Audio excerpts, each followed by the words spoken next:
Hey there, health enthusiasts. I'm about to let you in on a little secret that's been flying under the radar for way too long.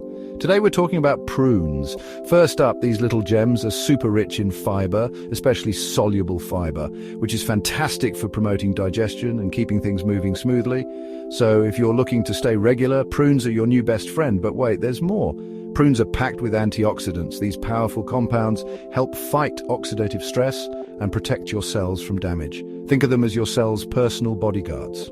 Now let's talk bones.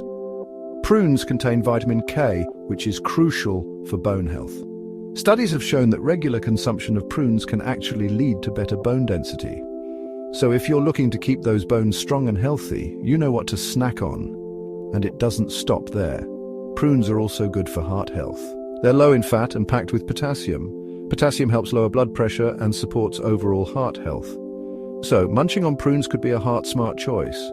Lastly, for all you sweet tooths out there, prunes make a fantastic natural sweetener. You can use them in recipes as a healthier alternative to refined sugar. Sweet and healthy, now that's a win-win. So, the next time you're at the grocery store, don't overlook the prunes. These little fruits pack a powerful punch when it comes to health benefits. Give them a try and your body will thank you. Stay healthy, stay happy, and I'll see you in the next video.